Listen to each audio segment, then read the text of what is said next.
Welcome to 360 Tamil. இன்னைக்கு இந்த வீடியோல நம்ம எந்த படத்தோட எக்ஸ்பிளனேஷன் பத்தி பார்க்க போறோம்னா, மலையாள சினிமால 2008ல வெளியான பாசிட்டிவ் அப்படின்ற படத்தை பத்தி தான் பார்க்க போறோம். இது ஒரு பக்காவான சஸ்பென்ஸ் த்ரில்லர் படம்னு சொல்லலாம். ஸ்டார்டிங்ல இருந்து எண்டிங் வரைக்கும் சூப்பரா கொண்டு போயிருப்பாங்க. கில்லர் யாருன்றதை நீங்க கெஸ் பண்றது கஷ்டம் தான், அந்த அளவுக்கு சூப்பரா இருக்கும். கண்டிப்பா இந்த படம் உங்க எல்லாருக்குமே பிடிக்கும் நம்புறேன். எக்ஸ்பிளனேஷனுக்குள்ள போறதுக்கு முன்னாடி வீடியோக்கு ஒரு லைக் போடுங்க. அது மூலியமா இந்த வீடியோ இன்னும் நிறைய பேர்கிட்ட கொண்டு போய் சேர்க்கப்படும். மேற்கொண்டு டைம் வேஸ்ட் பண்ணாம நம்ம நேரடியா எக்ஸ்பிளனேஷனுக்குள்ள போயிடலாம். படத்தோட ஸ்டார்டிங் சீனே ஒரு 4 ஃப்ரெண்ட்ஸை நமக்கு காட்டுறாங்க. 3 பசங்க ஒரு பொண்ணு. இவங்க 4 பேருமே பெஸ்ட் ஃப்ரெண்ட்ஸா இருப்பாங்க. இவங்க 4 பேருமே ஒரு ட்ரூப் தான் ரன் பண்ணிட்டு இருக்காங்க. அது மூலியமா தான் இவங்களுக்குள்ள இவ்வளவு பழக்கம்லாம் ஏற்பட்டிருக்கும். இவங்க 4 பேருமே சேர்ந்து பழகுறாங்கல்ல, அதெல்லாம் ஒரு சின்ன சாங் மாதிரி நமக்கு காட்டுறாங்க. இவங்க கேங்ல ஒரு பொண்ணு இருக்கிறதா சொன்ன பாத்தீங்களா, அந்த பொண்ணோட பேரு வினி அப்படின்றது. ஒரு அபார்ட்மெண்ட்ல தான் இவங்க இருக்காங்க. அம்மா கூட தான் இருக்காங்க. காலையில எந்திரிச்சு பார்த்தா அம்மா இல்ல. என்னெல்லாம் பண்ணோன்றத ஒரு லெட்டர்ல எழுதி வச்சுட்டு போயிருக்காங்க போல. அந்த லெட்டர்லாம் இவங்களும் படிச்சுட்டு இருக்காங்க. டிவி பார்த்துக்கிட்டே தான் படிச்சுட்டு இருக்காங்க. டிவியில ஓடுறத பெருசா கவனிக்க மாட்டாங்க. டிவில கமிஷனர் தான் பேட்டி தந்துட்டு இருக்காரு. இந்த சிட்டில நிறைய கள்ள நோட்டு எல்லாம் புழக்கத்துல இருக்கு, அதெல்லாம் எப்படியாவது நான் கண்ட்ரோல் பண்ணுவேன்ற மாதிரி பேட்டி எல்லாம் தந்துட்டு இருக்காரு. இதெல்லாம் இவங்க பெருசா கவனிக்க மாட்டாங்க. கரண்ட் பில்ல கட்டிருன்ற மாதிரி தான் அம்மா சொல்லியிருப்பாங்க. வேலைக்காரி கிட்ட தந்து கட்டிருன்ற மாதிரி சொல்லியிருப்பாங்க. இப்ப வினி இருக்காங்கல்ல, வேலைக்காரி கிட்ட காசை தந்துடுறாங்க. செக்யூரிட்டி கிட்ட தந்துரு அப்படின்ற மாதிரி சொல்லிட்டாங்க. வேலைக்காரியும் சரின்ற மாதிரி ஏத்துக்கிறாங்க. செக்யூரிட்டி தான் எல்லாருக்காகவும் வேலை பார்ப்பாரு போல, அவருமே சரின்ற மாதிரி வாங்கிக்கிறாரு. இப்ப இந்த 3 பசங்களோட பேரை சொல்லிடுறேன். நிறைய முடி வச்சிருக்காருல, அவர் பேரு உதயன் அப்படின்றது. நடுவுல இருக்கவரோட பேரு ராஜு அப்படின்றது. இன்னொருத்தர் பேரு ஜெரி அப்படின்றது. ராஜு இருக்காருல, விப்ரோக்கு இன்டர்வியூக்காக போக போறாராம். அதை பத்தி எல்லாம் ஃப்ரெண்ட்ஸ் கிட்ட சொல்லிட்டாரு. ஃப்ரெண்ட்ஸுமே சரின்ற மாதிரிலாம் ஏத்துக்கிறாங்க. அதே சமயம் உதயனுக்கு ஒரு வேலை வந்துருது. நானும் அந்த வேலை விஷயமா கிளம்புறேன்ற மாதிரி இங்க இருந்து கிளம்புறாரு. உதயன் இருக்காருல, தமிழ்நாட்டுல இருந்து வர ஒரு பெரியவரை பாக்குறதுக்காக தான் வந்திருக்காரு. அந்த பெரியவரும் கட்டுக்கட்டாய் இவர்கிட்ட காசு தராரு. இப்ப உதயனும் வாங்கிட்டு இவர் அனுப்பி வச்சிடுறாரு. மறுநாள் உதயன் இருக்காரு பாத்தீங்களா, அந்த காசெல்லாம் வேற ஒருத்தர் கிட்ட தரதுக்காக வராரு. அவரோட பேரு பாப்பன் அப்படின்றது. ஆக்சுவலா இது எல்லாமே கள்ள நோட்டு போல, அதுதான் இவர் கைமாத்திர வேலை பார்த்துட்டு இருக்காரு. இந்த கைமாத்திர வேலைக்காக கொஞ்சம் கமிஷனும் வாங்கிக்கிறாரு. அண்ணா, நான் சரக்கு கேட்டனே அதை தாங்கன்னு கேட்கிறாரு. இதனால பாப்பன் இருக்காருல, சில ட்ரக்ஸ் மாதிரியான பொருள்லாம் தராரு. இப்ப உதயனும் சந்தோஷமா வாங்கிட்டு கொண்டு போறாரு. உதயனுக்கு ட்ரக் எடுக்கிற பழக்கம் இருக்கு போல, அந்த ட்ரக்குக்காக தான் குறிப்பா இந்த வேலையை பார்த்துட்டு இருக்காரு அப்படின்ற மாதிரி நமக்கு காட்டுறாங்க. பயங்கரமா ட்ரக் எல்லாம் எடுத்து சந்தோஷப்பட்டு இருக்காரு. ஆக்சுவலா புக் எல்லாம் விற்பாங்க பாத்தீங்களா, அந்த மாதிரி ஒரு நபர் புக்கை விற்கிறதுக்கு ட்ரை பண்றாரு. இதுல அது இருக்கு இது இருக்குன்ற மாதிரிலாம் சொல்லிட்டாரு. ஆனா யாருமே வாங்குறதுக்கு தயாரா இல்ல. இப்பதான் உத்தமன் ஒரு நபரை காட்டுறாங்க. அவர் வந்து புக்கு என்ன விலைன்ற மாதிரிலாம் கேட்கிறாரு. இந்த நபர் முதல்ல 250 ரூபான்னு சொல்லிட்டாரு. உத்தமன் எதுவுமே சொல்லாம பார்த்துட்டு இருக்காரு. சரி சார், 200 ரூபாய்க்கு வாங்கிக்கோங்கன்ற மாதிரி சேல்ஸ்மேன் சொல்லிட்டாரு. ஒரே ரேட்டு தான், 300 ரூபாய்க்கு வாங்கிக்கிறேன்ற மாதிரி சொல்லிட்டாரு. இது 300 ரூபாய்க்கு வாங்கிக்க போறாரா அப்படின்ற மாதிரி சேல்ஸ்மேன் யோசிக்கிறாரு. சொன்ன மாதிரியே 300 ரூபாய் தந்து அந்த புக்கை வாங்கிடுறாரு. என்னடா, நம்மளே 250 தான் சொன்னோம், இவர் 300 ரூபாய்க்கு வாங்கிட்டாருன்னு யோசிச்சுக்கிட்டே அவன் கிளம்பிடுறான். வாங்கின புக்கை தண்ணியில தூக்கி போட்டுறாரு. அப்பதான் உத்தமனு மனநலம் பாதிக்கப்பட்டவர்னு தெரியுது. ராஜுவை பொறுத்த வரைக்கும் நான் இன்டர்வியூக்காக வெளியூருக்கு போறேன்னு சொல்லியிருப்பாரு. இப்ப பஸ் ஏறுறதுக்காக தான் வராது. இவர் சீட்டுக்கு பக்கத்துல ஒரு பொண்ணு தான் இருக்காங்க. இந்த பொண்ணோட பேரு ஜோதி அப்படின்றது. இந்த ரோல் அனன்யா தான் பண்ணிருப்பாங்க. அவங்க உடம்பு முடியாம இருக்காங்கன்னு இவருக்கு தெரிய வருது. குளிர்னால ரொம்ப கஷ்டப்பட்டு இருக்காங்க. இதனால இவர் இருக்கார்ல, ஜன்னல்லாம் லாக் பண்ணிடுறாரு. இவரை மாத்திரை மருந்தெல்லாம் போட்டீங்களான்ற மாதிரி பேச்சு கொடுக்குறாரு. திடீர்னு உங்களுக்கு வாந்தி வருது போல. இப்ப ஜன்னல் வேற லாக்ல இருக்குல்ல, தெரியாதனமா இவர் மேல வாந்தி எடுத்துடுறாங்க. அதே மாதிரி இந்த இடத்துல மயக்கமும் போட்டு விழுந்துடுறாங்க. பஸ்ல வர எல்லாருமே ஹாஸ்பிட்டல் கிட்ட வண்டியை நிறுத்துங்கன்ற மாதிரி நிறுத்திடுறாங்க. டாக்டர் இருக்கார்ல, கூட வந்து யாராவது பாத்துக்கணும்ன்ற மாதிரி சொல்லிட்டாரு. இவங்க எல்லாருமே போனோன்ற மாதிரி யோசிக்கிறாங்க. ஆனா இங்க இருக்க ராஜு இருக்கார்ல, நான் வேணா பாத்துக்கிறேன், நீங்க கிளம்புங்கன்ற மாதிரி சொல்லிட்டாரு. இதனால மத்தவங்க எல்லாம் இங்க இருந்து கிளம்பிடுறாங்க. ராஜுக்கு பார்த்தோன்னே அந்த பொண்ணை கொஞ்சம் பிடிச்சிருக்கும், அதனால தான் இருக்கலான்ற மாதிரி முடிவு பண்ணிருப்பாரு. இப்ப கூட இருந்து அவங்களுக்கு வேண்டியதெல்லாம் பண்ணிட்டு இருக்காரு. மருந்து மாத்திரை எல்லாம் வாங்கிட்டு வர சொல்றாங்க. அது எல்லாத்தையும் இவர் காசுல இருந்து இவர் வாங்கிடுறாரு. இப்ப வச்சிருந்த எல்லா காசுமே காலி ஆயிருது. இந்த பொண்ணு வீட்டுல தகவல் கொடுக்கணும்ல, அதனால இந்த பொண்ணு போன்ல இருந்து கால் பண்ணிட்டாரு. அண்ணி தான் பேசுறாங்க. அண்ணிகிட்ட இந்த விஷயத்தெல்லாம் சொல்லிட்டாரு. நாங்க உடனே கிளம்பி வரோன்ற மாதிரி அண்ணியும் அண்ணனும் சொல்றாங்க. இந்த பொண்ணுக்கு அப்படியே பயங்கரமா நடுங்குது. கையெல்லாம் ஆட்டிட்டு இருக்காங்க. இவர் இருக்கார்ல, அவங்க கையை ஆட்டாத மாதிரி புடிச்சுக்கிறாரு. கொஞ்சம் அவங்கள கம்ஃபர்ட்டா பாத்துக்கிற வேலையெல்லாம் இவர் பண்ணிட்டு இருக்காரு. இவருக்கு ஒரு டீ சாப்பிடணும் போல தோணுது. அதுக்கு கூட சுத்தமா இவர்கிட்ட காசு இல்ல. பக்கத்துல ஏடிஎம் எங்க இருக்குன்னு கேக்குறாரு. வாட்ச்மேனும் ஏடிஎம் எங்க இருக்குன்றத சொல்லிடுறாரு. நான் போயிட்டு வரேன், அதுக்குள்ள இந்த பொண்ணோட சொந்தக்காரங்க வந்தாங்கன்னா இருக்க வைங்க, நான் வந்து பேசுறேன் அப்படின்ற மாதிரிலாம் சொல்லிட்டாரு. சரின்ற மாதிரி செக்யூரிட்டியும் ஏத்துக்கிறாரு. இப்ப ராஜு இருக்கார்ல, தேவையான காசை எடுக்கிறதுக்காக வந்துடுறாரு. எடுத்துட்டு திரும்பி வந்து பார்த்தா அந்த பொண்ணு கிளம்பி போயிருக்காங்கன்னு தெரிய வருது. கிளம்பிட்டாங்களான்னு கேட்கிறாரு. ஆமா, அண்ணனும் அண்ணியும் கூட்டு போயிட்டாங்கன்னு செக்யூரிட்டி சொல்லிட்டாரு. நான் இருக்க சொன்னேனே அப்படின்ற மாதிரி இவர் சொல்லிட்டாரு. அவங்க ரொம்ப வேகமா கிளம்பிட்டாங்கப்பா, நான் சொன்னதை கேட்கலன்ற மாதிரி செக்யூரிட்டி சொல்லிட்டாரு. இதை நினைச்சு ராஜுவும் ஃபீல் பண்றாரு. பையன் இன்டர்வியூ அட்டென்ட் பண்ணல, இதை நினைச்சு அம்மா கோவப்பட்டு இருக்காங்க. இப்ப ட்ரெஸ் எல்லாம் எடுக்கிறாங்க. அப்பதான் வாந்தி இருக்கிறது தெரியுது. இவன் தான் குடிச்சிட்டு வாந்தி எடுத்திருக்கான் போலன்ற மாதிரி யோசிக்கிறாங்க. இத பத்தி ஹஸ்பண்ட் கிட்ட சொல்லிட்டு இருக்காங்க. இவன்லாம் வாந்தி எடுக்கல, வேற ஒரு பொண்ணு தான் வாந்தி எடுத்திருக்கு.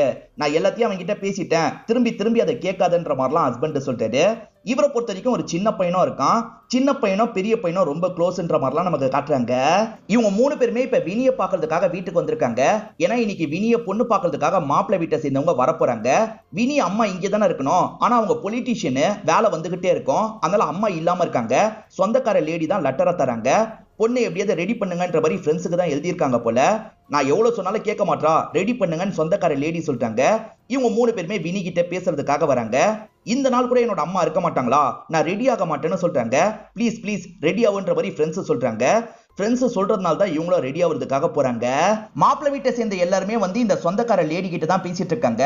மாப்பிள்ளையா வந்திருக்காரு பாத்தீங்களா, இவர் போலீஸா இருப்பாரு, பேரு அனியன் அப்படின்றது. இவருமே பொண்ணை பாக்குறதுக்காக வெயிட் பண்ணிட்டு இருக்காரு. அப்பதான் வினியோ சாரியில இந்த இடத்துக்கு வராங்க. இப்ப தடிக்கு விழ போறாங்க. இவர் சட்டுன்னு பிடிச்சிடுறாரு. இப்ப இவர் தான் வாங்கி மத்தவங்களுக்கு காஃபி எல்லாம் தந்துட்டு இருக்காரு. லைட்டா இவங்களுக்குமே பிடிக்க தான் செஞ்சிருக்கு. இவங்களுமே அவரை பார்த்து வெக்கப்பட்டு இருக்காங்க. அதே சமயம் ஃப்ரெண்ட்ஸுக்கு பக்கத்துல போய் உட்காந்து பேசிட்டு இருக்காங்க. ஃப்ரெண்ட்ஸ் கிட்ட இவங்க ரொம்ப க்ளோஸா பேசிட்டு இருக்காங்கல்ல, இத பாக்குற அனியனுக்கு பெருசா இதெல்லாம் பிடிக்க மாட்டேங்குது போல. இப்ப பொறுமையா இவங்க பக்கத்துல வராரு. தனியா பேசணும் அப்படின்ற மாதிரி சொல்லிட்டாரு. 2 பேருமே தனியா போய் பேச ஆரம்பிக்கிறாங்க. அனியன் என்ன பேசுறாருன்னு தெரியல. ஒரு ஸ்டேஜ்ல இவங்களுமே டென்ஷன் ஆயிடுறாங்க. ஏன் டென்ஷன் ஆகுறா அப்படின்ற மாதிரி ஃப்ரெண்ட்ஸ் எல்லாம் கவனிச்சிட்டு இருக்காங்க. இப்ப இவங்க இருக்காங்கல்ல, எனக்கு இந்த கல்யாணத்துல விருப்பம் இல்லைன்ற மாதிரி சொல்லிடுறாங்க. ஆக்சுவலா ஃப்ரெண்ட்ஸ் கூட க்ளோஸா உட்காந்து இருக்கிறது பிடிக்கலன்ற மாதிரி அனியன் சொல்லியிருப்பாரு போல. அதனால தான் இவங்க இவ்வளவு கோவப்பட்டு இருக்காங்க. ஆனா ஃப்ரெண்ட்ஸ் இருக்காங்கல்ல, அவர் சொன்னதுல என்ன தப்பு இருக்குன்னு சொல்ற. நம்ம ஸ்கூல் டைம்ல வந்து க்ளோஸா பழகிட்டு இருக்கோம். நம்ம ஃப்ரெண்ட்ஷிப்பை பத்தி நம்ம 4 பேருக்கு தான் முழுசா தெரியும். மத்தவங்களுக்கு இதெல்லாம் கொஞ்சம் ஆடா தான் தெரியும். நீ புரிஞ்சுக்கோ அப்படின்ற மாதிரிலாம் ஃப்ரெண்ட்ஸ் அட்வைஸ் பண்றாங்க. அவர் நல்ல மாப்பிள்ளையா தான் தெரியுறாரு, அவரை கல்யாணம் பண்ணிக்கோ அப்படின்ற மாதிரிலாம் சொல்லிட்டு இருக்காங்க. அவர் கேஸ் விஷயமா இந்த இடத்துக்கு வராரு போல. இப்ப அவர் ஜீப்ல இந்த இடத்துக்கு வரதை இவங்க கவனிக்கிறாங்க. அவர் பெருசா இவங்க கிட்ட பேச மாட்டாரு. ஏற்கனவே வீட்டுக்கு வந்திருக்காருல, அதனால லைட்டா ஸ்மைல் மட்டும் பண்ணிட்டு அவர் வந்த வேலையை பாக்குறதுக்காக போயிடுறாரு. இவங்க மாப்பிளைய பிடிக்கலன்ற மாதிரி அனுப்பி விட்டுட்டாங்கல்ல, இது அம்மாக்கு தெரிஞ்சு அம்மா பயங்கரமா கோவப்பட்டு இருக்காங்க. நீ எதுக்காக மாப்பிளைய வேணான்னு சொன்ன, இவனை மாதிரி ஒரு நல்ல மாப்பிளை கிடைக்க மாட்டான், ஒழுங்கா நீ கல்யாணம் பண்ணிக்கோ அப்படின்ற மாதிரிலாம் திட்டுறாங்க. இவங்களுக்கு அழுகியா வருது. இங்க இருந்து கிளம்பிடுறாங்க. ஃப்ரெண்ட்ஸ் கிட்டயும் இந்த விஷயத்த சொல்லி அழுதுட்டு இருக்காங்க. ஃப்ரெண்ட்ஸ் தான் இவங்களுக்கு ஆறுதல்லாம் சொல்லிட்டு இருக்காங்க. மியூசிக் தான் இவங்களோட மனசை மாத்தோன்றது ஃப்ரெண்ட்ஸ்க்கு நல்லா புரியுது. இப்ப ஃப்ரெண்ட்ஸ் எல்லாம் சேர்ந்து மியூசிக் ப்ளே பண்றாங்க. இப்ப இவங்களுமே கூட சேர்ந்து பாடலாம் ஆரம்பிச்சிடுறாங்க. ஓரளவுக்கு அந்த சோகத்துல இருந்து இவங்க வெளியே வந்துடுறாங்க. அதே மாதிரி அம்மாக்கும் திட்டினது தப்புன்னு தெரியுது. இப்ப சமாதானம் பத்தி கூட்டு போறதுக்காக வந்திருக்காங்க. நான் அவளை கோவப்பட்டு பேசிருக்க கூடாது வான்ற மாதிரி இங்க இருந்து கூட்டு போறாங்க. எப்படியோ அவளை சமாதான பத்தியாச்சு அப்படின்ற மாதிரி ஃப்ரெண்ட்ஸுமே சந்தோஷப்பட்டு இருக்காங்க. வேற ஒரு நாள் வினி இருக்காங்கல்ல, பைக்ல வேலைக்கு போயிட்டு இருக்காங்க. எதர்ச்சியா அனியன் அந்த வழியா வராரு போல. இவங்க கிட்ட பேசணும்ன்ற மாதிரி மடக்கி நிறுத்திடுறாரு. இப்ப இவங்களை பார்த்து பேச ஆரம்பிக்கிறாரு. அன்னைக்கு நான் அப்படி கேட்டுக்க கூடாது, நான் தப்பு பண்ணிட்டேன், என்ன மன்னிச்சிருங்கன்ற மாதிரி சொல்லிட்டாரு. இந்த கடைசி ஒரு வாரத்துல உங்களை என்னால மறக்கவே முடியல, உங்க மனசு மாறுறதுக்கான வாய்ப்பு இருக்கான்ற மாதிரி அனியன் கேட்கிறாரு. என்னோட மனசு மாறுறதுக்கான வாய்ப்பே இல்ல, நீங்க கிளம்புங்கன்ற மாதிரி சொல்றாங்க. அனியனும் சோகமா இங்க இருந்து கிளம்ப ஆரம்பிச்சிடுறாரு.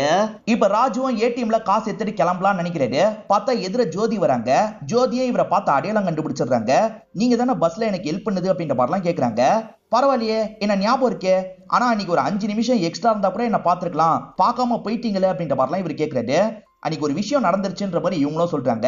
அண்ணன் வரும்போது இவங்க கண்டிஷன் ரொம்ப மோசமா இருந்திருக்கும். டாக்டர் இருக்காருல, வேற ஒரு ஹாஸ்பிட்டலுக்கு உடனே கூட்டு போங்கன்ற மாதிரி சொல்லியிருப்பாரு. அதனால தான் பெரிய ஹாஸ்பிட்டலுக்கு கூட்டு போயிருப்பாங்க. அதனால தான் உங்களை பார்த்து பேச முடியலன்னு அண்ணன் கூட ஃபீல் பண்ணாரு அப்படின்ற மாதிரி சொல்லிட்டாங்க. இதனால இவரோட கோவமா இந்த இடத்துல குறைஞ்சிருது. இவங்க 2 பேருமே உட்காந்து இவங்களை பத்தி எல்லாம் பேசி தெரிஞ்சுக்கிறாங்க. முத வாட்டி பார்க்கும் போதே அந்த பொண்ணு எனக்கு பிடிச்சிருக்குன்ற மாதிரி சொல்லியிருப்பாரு. இப்ப திரும்பி பார்த்திருக்காருல, அதை பத்தி சொல்லிட்டாரு. நம்பரையும் வாங்கிட்டேன்ற மாதிரி சொல்லிட்டாரு. ஃப்ரெண்ட்ஸ் கால் பண்ணித்தா, நாங்க பேசணும்ன்ற மாதிரி பேச ஆரம்பிக்கிறாங்க. இவனுக்கு ஒன்னு ரொம்ப பிடிச்சிருக்கு, உனக்கு பிடிச்சிருக்கான்ற மாதிரிலாம் கேட்கறாங்க. எனக்குமே பிடிச்சிருக்குன்ற மாதிரி அவங்க சிரிச்சுக்கிட்டே சொல்றாங்க. இது மூலியமா இவங்க 2 பேருமே க்ளோஸா பழகலாம் ஆரம்பிக்கிறாங்க. கள்ள நோட்டை புடி பண்ற மாதிரி ஒரு போலீஸ் ஆபீசர் பேசினார்ல, அவரை காட்டுறாங்க. அவர் பேரு பாஸ்கர் அப்படின்றது. அவர் ஏடிஎம்க்கு வரலாம்னு நினைக்கும் போது ராஜு வெளியே உட்காந்து இருக்கிறத பாக்குறாரு. காசு எடுத்துட்டா கிளம்ப வேண்டியதானு ராஜு கிட்ட சொல்லிட்டாரு. நான் காசு எடுக்க வரல, என் ஃப்ரெண்டை மீட் பண்றதுக்காக வந்திருக்கேன்னு சொல்லிட்டாரு. இங்கெல்லாம் வெயிட் பண்ணக்கூடாது போன்ற மாதிரி பாஸ்கர் சொல்லிட்டாரு. அப்ப கரெக்டா இவங்களுமே இந்த இடத்துக்கு வந்துடுறாங்க. நம்ம உடனே கிளம்பலாம் அப்படின்ற மாதிரி இவங்க கிட்ட சொல்லிட்டாரு. ரெண்டு பேருமே சேர்ந்த மாதிரி இங்க இருந்து கிளம்ப ஆரம்பிச்சிடுறாங்க. நமக்கு உத்தமன் ஒரு மனநலம் பாதிக்கப்பட்டவரை காமிச்சாங்கல்ல, அவர் ஏடிஎம் கிட்ட வராரு. உள்ள காசு எடுத்துட்டு இருக்க இந்த பாஸ்கரை பாக்குறாரு. பாஸ்கர் காசு வரலன்ற மாதிரி கொஞ்சம் தட்டலாம் செய்யறாரு. இவன் எதுக்கு மிஷினை தட்டுறான்ற மாதிரி இவர் சந்தேகமா பாக்குறாரு. இப்ப பாஸ்கர் வெளியே வரும்போது பாஸ்கரை கூப்பிட்டு விசாரணை பண்றாரு. நீ திருடு தானே வந்தன்ற மாதிரிலாம் கேக்குறாரு. இப்ப பாஸ்கருக்கு என்ன சொல்றதுன்னு தெரியல. பாஸ்கர் அசிஸ்டன்ட் இருக்கார்ல, அவர் போலீஸ், பார்த்து பேசு அப்படின்ற மாதிரிலாம் சொல்லிட்டாரு. நீங்க போலீஸ்னு சொன்னா நம்பிடுவானா, நம்ப மாட்டேன்ற மாதிரி இவர் மேற்கொண்டு கேள்வி மேல கேள்வி கேட்டுட்டு இருக்காரு. இதனால பாஸ்கருமே டென்ஷன் ஆயிடுறாரு. அவனை விடாதீங்க, வண்டியில ஏத்துங்கன்ற மாதிரி உத்தமனை கூட்டு போயிடுறாரு.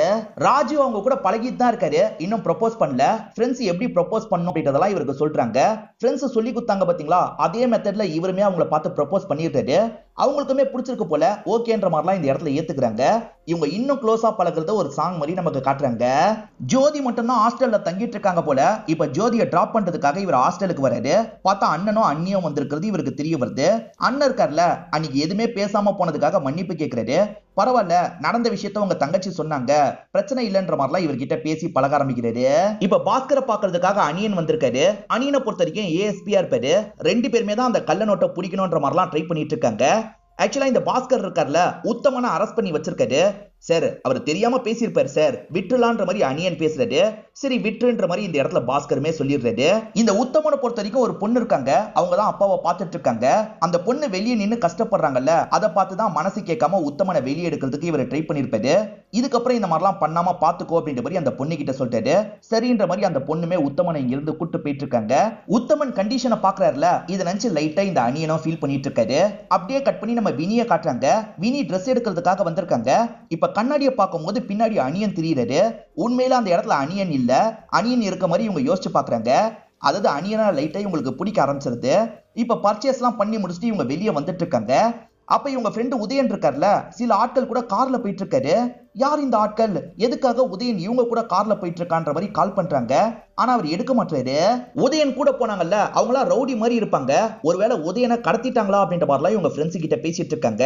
அப்பதான் உதயன் இருக்காரு பாத்தீங்களா, இந்த இடத்துக்கு வந்துடுறாரு. என்ன பத்தி தான் பேசிட்டு இருக்கீங்க போலன்ற மாதிரி கேக்குறாரு. நீ யார் கூட கார்ல போனன்ற மாதிரி கேக்குறாங்க. அதுவா, அது என்னோட ரிலேட்டிவ் அப்படின்ற மாதிரிலாம் இவர் சமாளிக்கிறாரு. இப்பதான் அந்த கேங்க கிட்ட இருந்து போன் கால் வருது. இவர் பேசுறதுக்காக கொஞ்சம் தள்ளி போறாரு. அப்ப இவர் பாக்கெட்ல இருந்து ஒரு மருந்து கீழே விழுந்துருது. அதாவது அந்த ட்ரக் மருந்து தான் கீழே விழுந்திருக்கு. ஃப்ரெண்ட்ஸ், இது என்ன மருந்துன்ற மாதிரி இவர்கிட்ட கேக்குறாங்க. எனக்கு அல்சர் ப்ராப்ளம் இருக்கிறது உங்களுக்கு தெரியும்ல, அதுக்கான மருந்து தான் இதுன்ற மாதிரி சொல்றாரு. எனக்கு வேலை இருக்கு, நான் அப்புறமா வரேன்ற மாதிரி இங்க இருந்து கிளம்புறாரு. ஆனா உதயனோட ஆக்டிவிட்டியில ஃப்ரெண்ட்ஸ்க்கு டவுட் வந்துருது. ஆக்சுவலா கூட போனவங்க ரவுடி மாதிரி இருந்தாங்க, இவன் நம்ம கிட்ட போய் சொல்றான்ற மாதிரிலாம் வினி சொல்லிட்டு இருக்காங்க. உதயனு கள்ள நோட்டெல்லாம் மாத்துற மாதிரி நமக்கு காமிச்சிருப்பாங்க. இப்பயும் அந்த வேலை தான் பண்ணிட்டு இருக்காரு. இதுக்கு கொஞ்சம் கமிஷன் இவருக்கு கிடைக்கும் போல. இப்ப ராஜுவோட வீட்டை நமக்கு காட்டுறாங்க. ராஜு வெக்கப்பட்டுக்கிட்டே பொண்ணை லவ் பண்றதை பத்தி எல்லாம் சொல்லிட்டாரு. அப்போ உன் விருப்பம் தான் என் விருப்பம், அந்த பொண்ணு ஃபேமிலியை வீட்டுக்கு வந்து பேச சொல்லு அப்படின்ற மாதிரி சொல்லிட்டாரு. இவருமே அவங்க கிட்ட தகவலை சொல்லிடுறாரு. இந்த நாள் அவங்க வருவாங்கன்ற மாதிரி வீட்டுல எல்லாருமே பயங்கரமா வெயிட் பண்ணிட்டு இருக்காங்க. ஆனா அவங்க வர மாதிரியே தெரியல, கால் பண்ணி பார்த்தாலும் எடுக்க மாட்டாங்க. இதனால ராஜுவோட முகம் சோகமா மாறிடுது. எதுக்காக அவ வரல அப்படின்ற மாதிரிலாம் பயங்கரமா ஃபீல் பண்றாரு. இவரும் ஹாஸ்டலுக்கு வந்து விசாரிக்கிறாரு. எதுவுமே சொல்லாம கொள்ளாம அண்ணனும் அண்ணியும் கூட்டு போயிட்டாங்கப்பா, எனக்கு தெரியாதுன்ற மாதிரி இந்த லேடி சொல்றாங்க. இவர் அடிக்கடி ஹாஸ்டலுக்கு வந்து கேட்டுட்டு இருக்காரு போல. இந்த லேடியும் இதுக்கப்புறம் வராது அப்படின்ற மாதிரிலாம் சொல்லிடுறாங்க. இப்படியே 3 மாசம் ஓடிடுது. அவங்கள பத்தி எந்த ஒரு தகவலும் தெரியல. இப்ப அம்மா இருக்காங்கல்ல, இவங்க சைட்ல பொண்ணெல்லாம் பார்க்க ஆரம்பிச்சிடுறாங்க. இந்த பொண்ணு எனக்கு ரொம்ப பிடிச்சிருக்குங்க, பையன் கிட்ட நீங்க தான் பேசணும் அப்படின்ற மாதிரிலாம் சொல்றாங்க. அப்பா இருக்கார்ல, உன் அம்மா சொல்றது சரிதான், இதுக்கப்புறமா நீ வெயிட் பண்றதுல அர்த்தம் இல்லப்பா, கல்யாணம் பண்ணிக்கோ அப்படின்ற மாதிரி சொல்லிட்டாரு. ராஜுவும் என்ன பண்றது அப்படின்ற மாதிரிலாம் யோசிக்கிறாரு. வினிக்கு கால் பண்றாரு. வினி, உன்கிட்ட ஒரு விஷயத்த பத்தி பேசணும், நீ எங்க இருக்கன்னு கேக்குறாரு. நான் வீட்டுக்கு தான் போயிட்டு இருக்கேன், நீ என்னோட வீட்டுக்கு வந்துரு, அங்க வச்சு பேசிக்கலாம் அப்படின்ற மாதிரி சொல்லிட்டாங்க. இத பத்தி தான் பேசலான்ற மாதிரி யோசிக்கிறாரு போல. இப்ப வினியோட அபார்ட்மெண்ட்ல நிறைய போலீஸுங்களா இருக்காங்க. இவருமே வந்து எதுக்காக இவ்வளவு போலீஸ் இருக்காங்கன்ற மாதிரிலாம் யோசிக்கிறாரு. இப்ப வினியை பார்க்கலான்ற மாதிரி வினி பிளாட்டை நோக்கி வராரு. வினி பிளாட்டுக்கு பக்கத்துல இருக்க ஒரு நபர் தான் இறந்து போயிருக்காரு போல. அதனால தான் அந்த இடத்துல கூட்டமா இருக்கு. சூசைட் தான் பண்ணிக்கிட்டாரு போல அப்படின்ற மாதிரிலாம் பேசிட்டு இருக்காங்க. அவர் பேங்க்ல வேலை பார்க்கறாரு போல, அதை பத்திலாம் அங்க இருக்கவங்க பேசிட்டு இருக்காங்க. ராஜு இருக்கார்ல, வினி எங்கன்ற மாதிரி தேடிட்டு இருக்காரு. வினி அந்த வீட்டுக்குள்ளதான் உட்காந்துட்டு இருக்காங்க. அவங்களுக்கு பக்கத்துல தான் ஜோதி உட்காந்துட்டு இருக்கா. ஜோதியோட ஹஸ்பண்ட் தான் இவருன்றது இப்பதான் இவருக்கு தெரிய வருது. எது ஹஸ்பண்டா அப்படின்ற மாதிரி பயங்கரமா ஷாக் ஆயிடுறாரு. இப்ப கொஞ்சம் பதட்டமா இங்க இருந்து கிளம்பிடுறாரு. இந்த விஷயத்தெல்லாம் இங்க இருக்க பாஸ்கர் கவனிச்சிட்டாரு. ஏன் அந்த பையன் கிளம்புறான், என்ன ஏதுன்னு விசாரிங்கன்ற மாதிரி அசிஸ்டன்ட் கிட்ட சொல்றாரு. ராஜு இருக்கார்ல, வேகமா ஸ்டெப்ஸ்ல இறங்கி தான் கீழே போயிட்டு இருக்காரு. ஆனா அசிஸ்டன்ட் லிப்ட் மூலியமா கீழே வந்திருப்பாரு. சட்டுன்னு இவரை லாக் பண்ணிடுறாரு. நீ எதுக்காக பதட்டமா கிளம்புன, சார் பேசணுமா, மேல வான்ற மாதிரி லிப்ட்ல கூட்டு போயிட்டு இருக்காங்க. இங்கதான் படத்தோட இன்டர்வல போடுறாங்க. ஏடிஎம்க்கு வெளியே வச்சு ராஜுவும் ஜோதியும் பேசினாங்கல்ல, அதை இந்த பாஸ்கர் கவனிச்சிருப்பாரு. அதனால தான் திரும்பி ராஜுவை வர வச்சிருக்காரு. உனக்கும் அந்த பொண்ணுக்கும் பழக்கம் இருந்ததுல, உன் ஃப்ரெண்டு தானே சொன்ன அப்படின்ற மாதிரிலாம் கேட்கிறாரு. ஆமா சார், ஃப்ரெண்டு அப்படின்ற மாதிரி இவரும் தயங்கிக்கிட்டே சொல்றாரு. ஃப்ரெண்டை பாக்குறதுக்காக வந்த நீ எதுக்காக ஃப்ரெண்டு கிட்ட பேசாம கிளம்பலான்னு நினைச்சிட்ட, ஃப்ரெண்ட் ஹஸ்பண்ட் இறந்து போனதுனால கிளம்பலான்னு நினைச்சிட்டியான்ற மாதிரி கொஞ்சம் கிண்டல் பண்ற மாதிரி கேட்கிறாரு. கொஞ்சம் இவரை சந்தேகப்படுற மாதிரியும் நோண்டி நோண்டி கேள்வி எல்லாம் கேட்கிறாரு. ராஜு என்ன சொல்றதுன்னு தெரியாம முழிச்சிட்டு இருக்காரு. அப்ப இதை கவனிச்சிட்டு இருக்க வினி அம்மா இருக்காங்கல்ல, இந்த இடத்துக்கு வந்துடுறாங்க. அவன் இந்த பொண்ணை பார்க்க வரல, என் பொண்ணை பார்க்க வந்திருக்கான்னு சொல்றாங்க. இறந்து போன நபரோட பேரு தாஸ் அப்படின்றது. அவரோட ட்ரெஸ்ல இருக்க பட்டன்ல வந்து ஒரு பெரிய முடி சிக்கி இருக்கு. அந்த முடியை அணியன் எடுத்துடுறாரு. சார், இவ்வளவு பெரிய முடி சிக்கி இருக்கு அப்படின்ற மாதிரி காட்டுறாரு. அப்ப கொலை பண்ணது ஒரு பெண்ணா இருக்க வாய்ப்பு இருக்குன்ற மாதிரி இவங்க யோசிக்க ஆரம்பிக்கிறாங்க. உத்தமனை பொறுத்த வரைக்கும் இந்த அபார்ட்மெண்ட்டை சேர்ந்தவரா இருக்க மாட்டாரு. என்ன இங்க ஒரே கூட்டமா இருக்குன்னு செக்யூரிட்டி கிட்ட கேட்கிறாரு. செக்யூரிட்டியும் ஒருத்தர் இறந்து போனதை பத்தி சொல்லிட்டாரு. இறந்து போனவர் யாரு என்னன்ற மாதிரிலாம் உத்தமன் கேட்கிறாரு. ஏதோ பேங்க்ல வேலை பார்த்தாராம், பேரு தாசு அப்படின்ற மாதிரி சொல்லிட்டாரு. சரின்ற மாதிரி உத்தமனும் இங்க இருந்து கிளம்ப ஆரம்பிக்கிறாரு. இப்ப உத்தமன் பார்வை கொஞ்சம் கூட சரி கிடையாது, கொஞ்சம் வித்தியாசமா மாறிடுது. ஒரு மாதிரி முறைச்சுக்கிட்டே தான் இங்க இருந்து கிளம்புறாரு. ஏன் எதுக்குன்னு தெரியல. தாஸ் இறந்து போனதுனால ஜோதி சில ஃபார்மாலிட்டி எல்லாம் பண்ண வேண்டி இருக்கும்ல, அப்ப சப்போர்ட்டிவா இருக்கணும்ன்ற மாதிரி ராஜுவும் ஃப்ரெண்ட்ஸும் யோசிக்கிறாங்க. இப்ப கூட இருந்து அவங்களுக்கு ஹெல்ப் எல்லாம் பண்ணிட்டு இருக்காங்க. அப்பதான் அனியன் இந்த இடத்துக்கு வராரு. அனியனுக்கும் இவங்க 4 பேரை ஏற்கனவே தெரியும்ல, அதனால அனியனும் நார்மலா இவங்க கிட்ட பேசிட்டு இருக்காரு. அனியனை பார்த்து உதயன் மட்டும் ரொம்ப பயப்படுறாரு. ஏன்னா இவர் தப்பான காரியம் பண்ணிட்டு இருக்காருல, இவர்கிட்ட மாட்டிக்கிட்டா பிரச்சனை அப்படின்ற மாதிரிலாம் யோசிச்சுட்டு இருக்காரு. பாடியை வீட்டுக்கு கொண்டு வந்து கொடுக்குற வேலையெல்லாம் இவர் பண்ணிடுறாரு. ஜோதி அம்மா இருக்காங்கல்ல, என் பொண்ணு லைஃபே போயிருச்சுன்ற மாதிரிலாம் ஃபீல் பண்ணி அழுதுட்டு இருக்காங்க. நம்ம வேலை முடிஞ்சிருச்சு, கிளம்பலான்ற மாதிரி ராஜு சொல்றாரு. இன்னும் கொஞ்ச நேரம் இருக்கலான்ற மாதிரி ஃப்ரெண்ட்ஸ் சொல்றாங்க. அதெல்லாம் ஒன்றும் தேவையில்லை, நம்ம கிளம்பலான்ற மாதிரி சொல்றாரு. இவர் கிளம்புறத சோகமா அவங்க ஜன்னல் வழியா பார்த்துட்டு இருக்காங்க. இவருமே ஒரு பார்வை பாக்குறாரு. அப்படியே அங்க இருந்து கிளம்பிடுறாரு. அபார்ட்மெண்ட்குள்ள யாரெல்லாம் வந்தாங்க யாரெல்லாம் போனாங்கன்னு செக்யூரிட்டிக்கு தானே தெரியும். இப்ப அனியன் அசிஸ்டன்ட் இருக்கார்ல, செக்யூரிட்டி கிட்ட விசாரணை பண்ணிட்டு இருக்காரு. செக்யூரிட்டியும் நோட் பண்ணி வச்சிருப்பேன் சார், பாருங்கன்ற மாதிரி அந்த லிஸ்ட் எல்லாம் காமிச்சிட்டு இருக்காரு. இவருமே அந்த லிஸ்ட் எல்லாம் நோட் பண்ணிக்கிறாரு. இப்பதான் அனியன் வராரு. அனியன் கிட்ட அசிஸ்டன்ட் இந்த விஷயத்தெல்லாம் சொல்றாரு. இது சார்ந்து இவங்க பேசிட்டு இருக்காங்க. அப்ப திடீர்னு ஒரு இடத்துல இருந்து நிறைய பேர் பேசுறதுக்காக இந்த இடத்துக்கு வந்திருக்காங்க. செக்யூரிட்டி காசு கட்டியிருப்பாரு. அந்த காசுல நிறைய கள்ள நோட்டு இருக்குன்ற மாதிரி தான் இவங்க எல்லாம் வந்திருக்காங்க. செக்யூரிட்டி அவருக்காக காசு கட்ட மாட்டாரு, மத்தவங்களுக்காக தான் காசை கட்டுவாரு. வினி அம்மா சொல்லி தான் அந்த காசை கட்டின, எனக்கு எதுவும் தெரியாது அப்படின்ற மாதிரிலாம் சொல்லிட்டு இருக்காரு. இதெல்லாம் கொஞ்சம் தள்ளி இருக்க அனியனும் கவனிக்கிறாரு. இப்ப கள்ள நோட்டு நிறைய கலக்குதுமா, நாங்க என்ன ஏதுன்னு விசாரிக்கிறோம், இப்ப கிளம்புங்கன்ற மாதிரி சொல்றாரு. வந்தவங்களும் இங்க இருந்து கிளம்பிடுறாங்க. வினி அம்மா எப்பவுமே உங்களை தான் கட்ட சொல்லுவாங்களான்னு கேக்குறாரு. வினி அம்மா மட்டும் இல்ல சார், அபார்ட்மெண்ட்ல நிறைய பேர் என்னதான் கட்ட சொல்லுவாங்கன்ற மாதிரிலாம் இந்த செக்யூரிட்டி சொல்லிட்டு இருக்காரு. ராஜு இருக்கார்ல, அந்த பொண்ணு மேல ரொம்ப கோவத்துல இருக்காரு. இப்பதான் வினி சில விஷயங்களை சொல்ல ஆரம்பிக்கிறாங்க. ஜோதி எதிர் வீட்டுல குடி வந்திருக்காங்கல்ல, குடி வந்து 3 மாசம் ஆயிருக்கும். ஆனா இவங்க கவனிச்சிருக்கவே மாட்டாங்க. ஆனா 10 நாளைக்கு முன்னாடி தான் அதுதான் ஜோதின்றது இவங்களுக்கு தெரிய வந்திருக்கும். அவகிட்ட நான் பேசினேன்ற மாதிரிலாம் சொல்ல ஆரம்பிக்கிறாங்க. நீ ராஜுவை தானே லவ் பண்ண, சொல்லாம கொள்ளாம எதுக்காக இப்படி ஒரு முடிவை எடுத்தன்ற மாதிரி வினி கேக்குறாங்க. அதுக்கான காரணத்தை ஜோதியும் எக்ஸ்பிளைன் பண்றாங்க. ஆக்சுவலா அண்ணன் தான் வற்புறுத்தி கல்யாணம் பண்ணி வச்சிருப்பாரு. அந்த தாஸ் இருக்கார்ல, அண்ணனுக்கு நிறைய ஹெல்ப் எல்லாம் பண்ணிருப்பாரு. என் கஷ்ட காலத்துல ஹெல்ப் பண்ணிருக்காமா, இப்ப அவன் கல்யாணம் பண்ணிக்கணும்னு கேக்குறான், அதனால தான் நான் இவ்வளவு கேக்குறேன், புரிஞ்சுக்கோ அப்படின்ற மாதிரிலாம் சொல்லிட்டாரு. இவங்க ராஜுவை லவ் பண்றதை பத்தி எல்லாம் சொல்றாங்க. ராஜு நல்ல பையன் தான், தாசும் அதே சமயம் நல்ல பையன்மா, எனக்காக நீ தாச கல்யாணம் பண்ணிக்கோ அப்படின்ற மாதிரிலாம் அண்ணன் ரொம்ப கேட்டிருப்பாரு. வேற வழி இல்லாம தான் தங்கச்சி கல்யாணம் பண்ணிருப்பாங்க. இதான் நடந்தது அப்படின்ற மாதிரிலாம் சொல்லியிருப்பாங்க. இருந்தாலுமே இவருக்கு பெருசா கோவம்லாம் குறைய மாட்டேங்குது. பாஸ்கர் ஜாகிங் முடிச்சுட்டு வீட்டுக்கு வந்துட்டு இருக்காரு. உத்தமன் இருக்காருல, திரும்பி இவர்கிட்ட கெலாட்டா பண்ணிட்டு இருக்காரு. இவரும் கோவப்படக்கூடாதுன்னு நினைக்கிறாரு. இவர் கோவப்படுத்தினதுனால ஸ்டேஷனுக்கு கூட்டு வந்துடுறாரு. இந்த வாட்டியும் அனியன் தான் காப்பாத்துறாரு. அப்பாவை பத்திரமா வீட்டுக்குள்ளேயே வச்சு பாத்துக்கோன்ற மாதிரிலாம் அனுப்பி விடுறாரு. இவர் மேல ஒரு கண்ணை வைக்கணும்ன்ற மாதிரி தோணுது போல. இந்த உத்தமனை பத்தியும் விசாரிங்கன்னு அசிஸ்டன்ட் கிட்ட சொல்றாரு. அசிஸ்டன்ட்டும் சரின்ற மாதிரி ஏத்துக்கிறாரு. போஸ்ட்மார்ட்டம் ரிப்போர்ட் வந்துருது. இது சார்ந்து ஒய்ஃப் கிட்ட பேசணும்ன்ற மாதிரி அனியன் யோசிக்கிறாரு. ஜோதி கிட்ட பேசலான்ற மாதிரி வந்துட்டு இருக்காரு. அப்பதான் வினி வேலைக்கு கிளம்பிட்டு இருக்காங்க. வினி இருக்காங்கல்ல, நானும் அவங்க கூட வரேன்ற மாதிரி சொல்றாங்க. இவருமே சரின்ற மாதிரி ஏத்துக்கிறாரு. இப்ப இவருமே உள்ள வந்து ஜோதி கிட்ட பேச ஆரம்பிக்கிறாரு. ஜோதி வெளியே போயிட்டு வீட்டுக்கு வந்திருப்பாங்க. அப்பதான் ஹஸ்பண்ட் தூக்குல தொங்கிட்டு இருக்கிறத பாத்திருப்பாங்க. சரி, சாவி யார்கிட்ட எல்லாம் இருக்கும்னு கேக்குறாரு. என் கிட்ட ஒண்ணு, என் ஹஸ்பண்ட் கிட்ட ஒண்ணு, நான் சாவியை பொதுவா பக்கத்து வீட்டுல தான் கொடுத்து வைப்பேன்ற மாதிரி சொல்லிட்டாங்க. பக்கத்துல இருக்க வினி இருக்காங்கல்ல, என் வீட்டுல தான் சாவி இருந்ததுன்னு சொல்றாங்க. ஜோதி தலையை தவட்டி இருக்காங்க, அதனால கொஞ்சம் முடியலாம் இருக்கு, அதை எடுக்கணும்ன்ற மாதிரி இவர் யோசிக்கிறாரு. இப்ப விசாரிக்கிற மாதிரி கொஞ்சம் முன்னாடி வந்துடுறாரு. வந்தவரை இவங்க 2 பேருக்குமே தெரியாம அந்த முடியை எடுத்துக்கிறாரு. உங்க ஹஸ்பண்டுக்கு வேலையில எதிரிங்கன்னு யாராவது இருக்காங்களா அப்படின்ற மாதிரி கேட்கிறாரு. என் ஹஸ்பண்டோட வேலையை பத்திலாம் எனக்கு பெருசா தெரியாது, அதே மாதிரி என்னோட ஹஸ்பண்டை பாக்குறதுக்காக யாரும் வீட்டுக்கு வந்தது இல்ல, எனக்கு தெரியலன்ற மாதிரி சொல்றாங்க. அதே மாதிரி அவர் சூசைட் தானே பண்ணிருக்காரு, எதுக்காக இதை பத்தி எல்லாம் கேக்குறீங்கன்ற மாதிரி கேக்குறாங்க. பாக்குறதுக்கு சூசைட் மாதிரி தெரிஞ்சாலும் இது சூசைட் கிடையாது, யாரோ கொலை தான் பண்ணிருக்காங்க அப்படின்ற மாதிரிலாம் இவர் சொல்றாரு. இதை கேட்கிற இவங்க 2 பேருமே பயங்கரமா ஷாக்லாம் ஆயிட்டு இருக்காங்க. இப்ப இவர் கிளம்பலாம்னு நினைக்கும் போதுதான் அண்ணனும் அண்ணியும் இந்த இடத்துக்கு வராங்க. ஆக்சுவலா இங்க இருந்து ஜோதியை கூட்டு போறதுக்காக தான் இவங்க 2 பேர் வந்திருக்காங்க. ஆனா அணியன் இருக்காருல, யாரையும் கூட்டு போக கூடாதுன்னு சொல்றாரு. ஏன் எதுக்குன்ற மாதிரிலாம் அண்ணன் கோவப்படுறாரு. ஏன்னா நடந்தது சூசைட் கிடையாது, கொலை. அதை விசாரிச்சு முடிக்கிற வரைக்கும் உங்க தங்கச்சி இங்க இருந்து எங்கேயும் போக கூடாது, அதே சமயம் உங்ககிட்டயும் தேவைப்பட்டா விசாரணை பண்றதுக்காக நான் வருவேன், நீங்களுமே உங்க வீட்டு அட்ரஸ தந்துட்டு போங்க அப்படின்ற மாதிரிலாம் இவர் சொல்றாரு. ஒரு நாள் அணியனா நிறுத்தி இவங்க கிட்ட பேசினாரு பாத்தீங்களா, அன்னைக்கு இவங்க ரொம்பவே ரூடா பேசியிருப்பாங்க. அப்படி பேசினதுக்காக இந்த இடத்துல மன்னிப்பு எல்லாம் கேக்குறாங்க. பரவாயில்லங்க, நான் தப்பாலாம் எடுத்துக்கலன்ற மாதிரி இவர் சொல்றாரு. இப்ப இவர் பாட்டுக்கு ஜீப்ல ஏறி கிளம்ப ஆரம்பிக்கிறாரு. இப்ப இவங்களுக்கு பிடிக்க ஆரம்பிச்சிருச்சுல, அதனாலதான் இந்த மாதிரி இவங்களா வந்து பேசுறாங்க. இவங்க மனசுக்குள்ள அவர் கூட டான்ஸ் ஆடுற மாதிரிலாம் யோசிச்சு பாக்குறாங்க. ஜோதிக்கு தெரியாம முடி எடுத்தாங்க பாத்தீங்களா, அந்த டெஸ்ட்டுக்கு அனுப்பி வச்சிருப்பாங்க.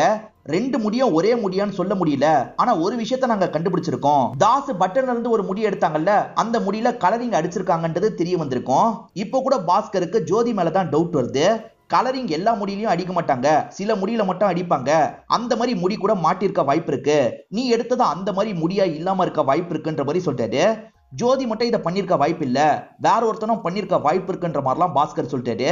பாஸ்கர் ராஜுவை தான் சந்தேகப்படுறாரு. ராஜு கிட்ட இது சார்ந்து விசாரிக்கிறாரு. சத்தியமா நான் எதுவுமே பண்ணலன்ற மாதிரிலாம் ராஜு சொல்றாரு. கொஞ்ச நேரம் விசாரணை பண்ணிட்டு ராஜுவை அனுப்பி வச்சிடுறாங்க.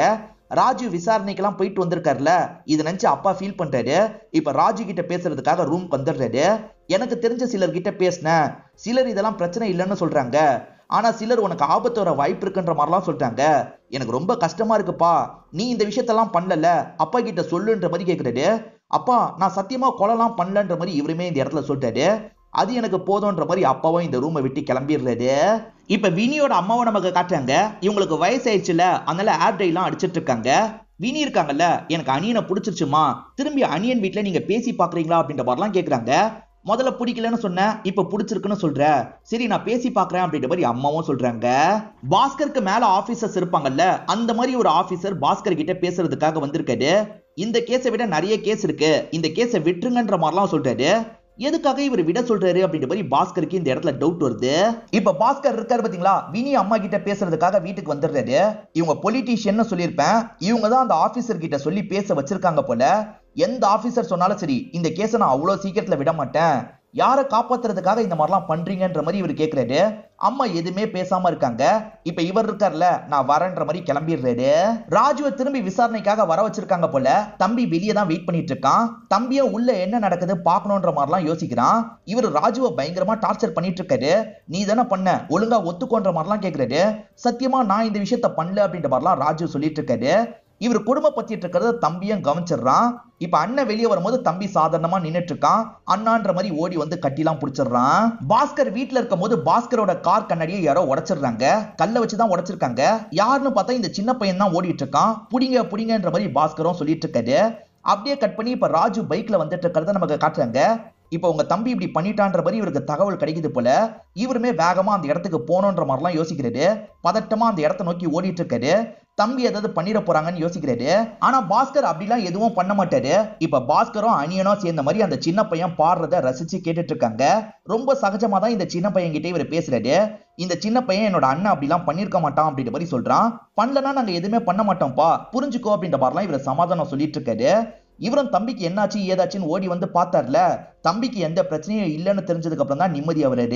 ஆக்சுவலா தாச தலையில யாரோ பலமா அடிச்சிருக்காங்க, அதனால தான் இறந்து போயிருக்காருன்ற மாதிரி ரிப்போர்ட் வந்திருக்கும். ஆனா தலையில இருந்து ஒரு துளி ரத்தம் கூட வந்திருக்காது. எந்த ஆயுதத்தால அடிச்சிருப்பாங்கன்றது இவங்களுக்கு ரொம்ப குழப்பமா இருக்கு.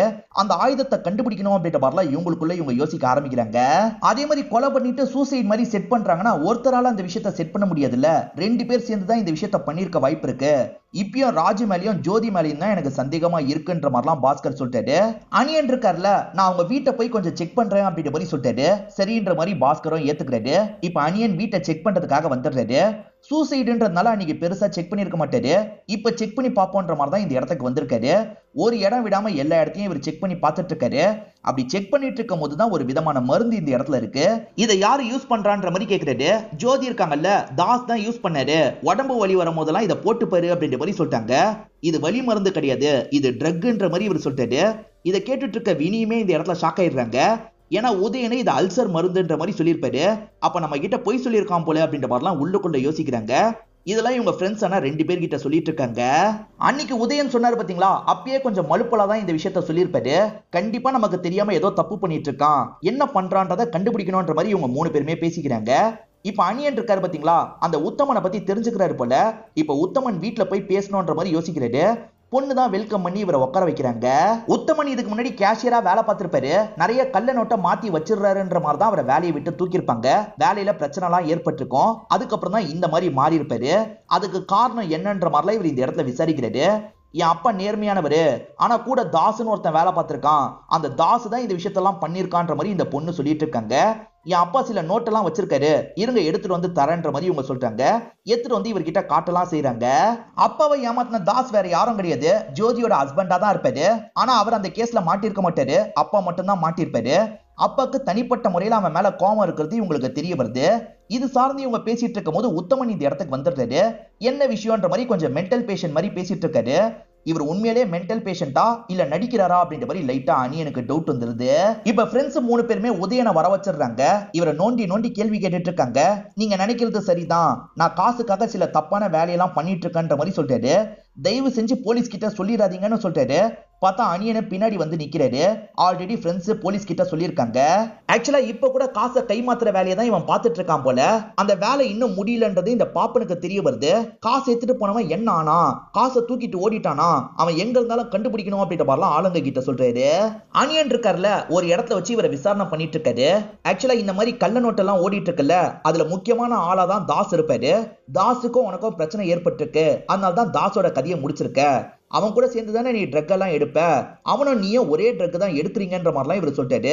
இதை தாண்டி இவன் முடி வேற நீளமா இருக்குல்ல, அந்த முடி தான் அதுல மாட்டிட்டு இருக்கிறதா இவர் சந்தேகப்படுறாரு. ஆனா இவன் இருக்கான்ல, சத்தியமா அதுக்கும் எனக்கும் சம்பந்தமே கிடையாதுன்ற மாதிரிலாம் சொல்றான். பாப்பனும் ஆளுங்களும் தேடிட்டு இருந்தாங்கல்ல, இங்கதான் இருக்கான்றதை கண்டுபிடிச்சு அட்டாக் பண்றதுக்காக வராங்க. ஆனா இங்கதான் போலீஸுங்க இருக்காங்கல்ல, தடுத்து சண்டை போடுறாங்க. இப்ப பாப்பனையும் இந்த இடத்துல லாக் பண்ணிடுறாங்க.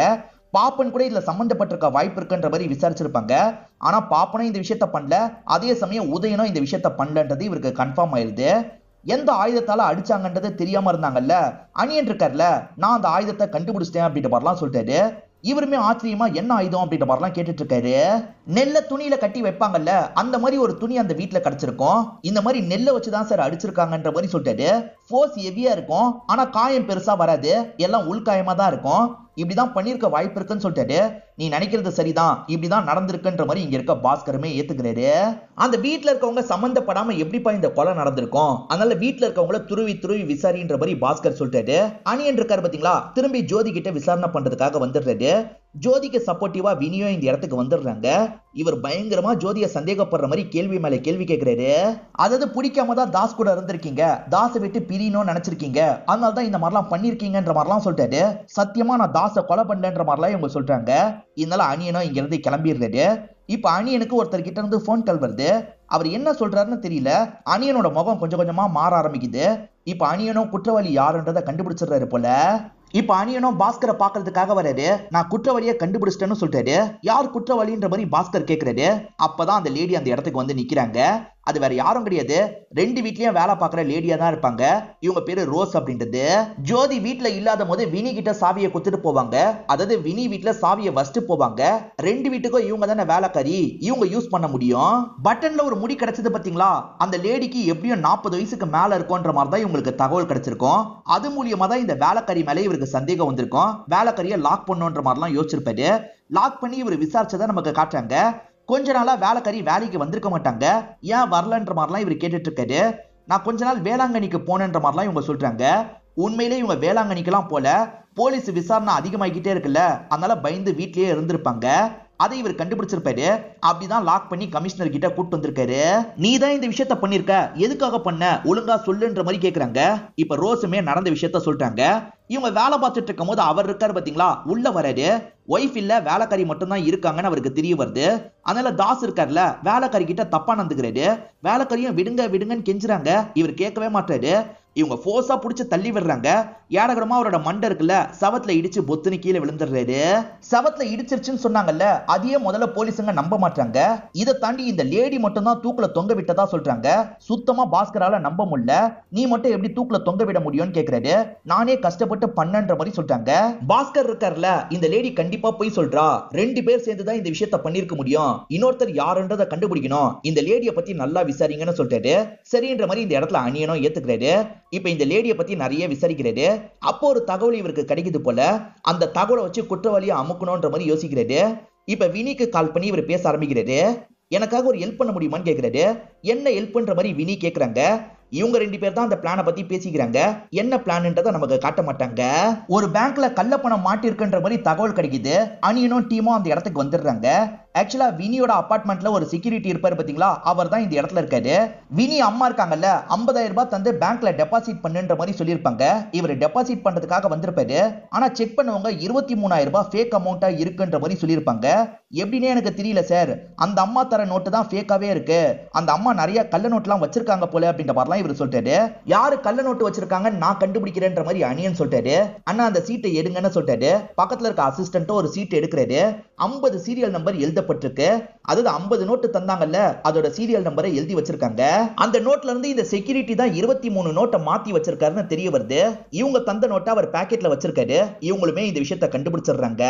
இந்த செக்யூரிட்டி கிட்ட நிறைய கள்ள நோட்டு இருக்கு. அதை கொஞ்சம் கொஞ்சமா ஏமாத்தி இவர் மாத்திட்டு இருக்காரு போல. அதுதான் இந்த இடத்துல அணியன் கண்டுபிடிச்சிடுறாரு. ஆக்சுவலா ரோஸை பத்தி விசாரிக்கும் போதுதான் இவர் மேல டவுட் வந்திருக்கும். ஏன்னா ரோஸும் இவரும் ரொம்ப க்ளோஸா இருப்பாங்க. கள்ள நோட்டெல்லாம் எங்க இருக்கு காட்டுங்கன்ற மாதிரி சொல்லிட்டாங்க. இவருமே வீட்டுல வச்சிருக்கிறதெல்லாம் எடுத்து தந்துடுறாரு. தாச நீ தானே கொலை பண்ண, எதுக்காக பண்ணன்ற மாதிரி அணியன் கேட்கிறாரு. இவருமே நடந்த விஷயத்த சொல்ல ஆரம்பிக்கிறாரு. ஆக்சுவலா அந்த ரோஸ் வேலை பார்த்துட்டு இருக்கும் போது நிறைய காசை பார்த்திருப்பாங்க. உடனே இந்த செக்யூரிட்டி அந்த இடத்துக்கு வர வச்சிருப்பாங்க. இது உண்மையான காசுன்ற மாதிரி தான் 2 பேருமே நினைக்கிறாங்க. ரோஸ் கொஞ்சம் காசை மட்டும் எடுத்துக்கலாம்னு சொல்றாங்க. ஆனா செக்யூரிட்டி இருக்கார்ல, நம்ம மொத்தமா எடுத்துப்போம், இத பத்தி தெரியாத மாதிரியே நீ நடிச்சிரு அப்படின்ற மாதிரி சொல்லிட்டாரு. அதுக்குள்ளேயே தாஸ் வீட்டுக்கு வந்துடுறாரு போல. இதனால்தான் இவங்க ரொம்ப பதட்டமா இருப்பாங்க. என்ன பதட்டமா இருக்கீங்கன்ற மாதிரி தாஸ் கேட்கிறாரு. இவங்க இன்னும் அதிகமா பதட்டப்படுறாங்க. ஏதோ தப்பா இருக்குன்ற மாதிரி தாஸ் யோசிக்கிறாரு. வச்சிருக்க காசு இருக்கா பாப்போன்ற மாதிரி பாக்குறதுக்காக வராது. அங்க இருந்த காசெல்லாம் காணாம போயிருக்கு. வேலைக்காரி தான் ஏதோ பண்ணிருக்கான்ற மாதிரி இவர் யோசிக்கிறாரு. அந்த காசை எங்க எடுத்து வச்சிருக்க, ஒழுங்கா தான்ற மாதிரிலாம் கேட்டுட்டு இருக்காரு. இவர் வேலைக்காரி அட்டாக் பண்ணிட்டு இருக்காருல, அப்பதான் செக்யூரிட்டி பின்னாடி வந்து மண்டையிலேயே ஒரு போடு போட்டிருப்பாரு. ஈர ஒரு ஆயுதத்தை சொன்னார்ல, அந்த ஆயுதத்தை வச்சுதான் போட்டிருப்பாரு. ரத்தம் ஒரு துளி கூட வந்திருக்காது. நம்ம சூசைட் மாதிரி செட் பண்ணிட்டு போயிடுவோம், நம்ம 2 பேருமே வெளியே இருக்க மாதிரியே நடிப்போன்ற மாதிரிலாம் சொல்றாரு. சரின்ற மாதிரி அவங்க ஏத்திருப்பாங்க. இவர் கேட்ல இருந்து எல்லாருமே வந்தது போனதை நோட் பண்ண மாதிரிலாம் ஏமாத்தி இருப்பாரு. மொத வாட்டி ரோஸ் தப்பா நடந்துக்கிட்டான், அதனால தான் தள்ளி விட்டன்ற மாதிரி சொன்னாங்க பாத்தீங்களா, அப்படி எதுக்காக சொன்னன்ற மாதிரி பாஸ்கர் இந்த இடத்துல கேட்கிறாரு. அப்படி இந்த செக்யூரிட்டி தான் சொல்லியிருப்பாரு. ஒருவேளை நீ மாற்ற நிலைமை வந்ததுன்னு வச்சுக்கோ, அவன் தப்பா நடந்துக்கிட்டான் தள்ளி விட்டன்ற மாதிரி சொல்லு, ஏன்னா அப்படி சொன்னு வச்சுக்கோ உனக்கு தண்டனை கம்மியா தான் கிடைக்கும்ன்ற மாதிரி சொல்லியிருப்பாரு. அந்த மாதிரி தான் முதல்ல சொல்லியிருப்பாங்க. ஆனா போலீஸ் 2வது ஆள் இருக்கிறது தெரிஞ்சு கண்டுபிடிச்சிருக்காங்க. இவங்க காசு எடுத்தோன்னா முதல்ல சந்தோஷப்பட்டிருப்பாங்க. அதுக்கப்புறம் தான் அது கள்ள நோட்டுன்னு தெரிய வந்திருக்கும். கள்ள நோட்டை டைரக்டா இவங்க மாத்த முடியாதுல்ல, கொஞ்சம் கொஞ்சமா தான் மாத்துவாங்க. அது மூலியமா தான் இவங்களுக்கு கொஞ்சம் கொஞ்சமா காசு கிடைக்கும். எது எப்படியோ இப்ப போலீஸுங்க குற்றவாளியா கண்டுபிடிச்சிடுறாங்க. பாஸ்கர் இருக்கார்ல, ஹீரோவை இந்த இடத்துல பயங்கரமா பாராட்டுறாரு. இப்ப ராஜுக்கு கோபம் குறைஞ்சிருது. திரும்பி இவங்களை கல்யாணம் பண்ணிக்கலாம் அப்படின்ற மாதிரிலாம் இவர் யோசிக்க ஆரம்பிச்சிடுறாரு. அதே சமயம் உதயன் ட்ரக் ப்ராப்ளத்தினால கஷ்டப்பட்டார்ல, இப்ப அந்த ப்ராப்ளத்தை விட்டு வெளியே வந்துடுறாரு. ஃப்ரெண்ட்ஸ் கிட்ட ஜாலியா பேசுறாரு. இதை தாண்டி ஹீரோவும் வினியும் சேர்ந்துடுறாங்க. இதோடைய ஹாப்பியா இந்த படத்தை நமக்கு முடிச்சிடுறாங்க. இந்த படத்துல வந்த ட்விஸ்ட் அண்ட் டர்ன்ஸ்லாம் உங்களுக்கு பிடிச்சிருக்கும் நம்புறேன். இந்த வீடியோ உங்களுக்கு பிடிச்சிருந்ததுன்னா லைக் பண்ணுங்க, கமெண்ட் பண்ணுங்க, மறக்காம 360 தமிழ் சேனலை சப்ஸ்கிரைப் பண்ணுங்க. தொடர்ச்சியா இந்த மாதிரி வீடியோக்கள் வந்துகிட்டே தான் இருக்கும்.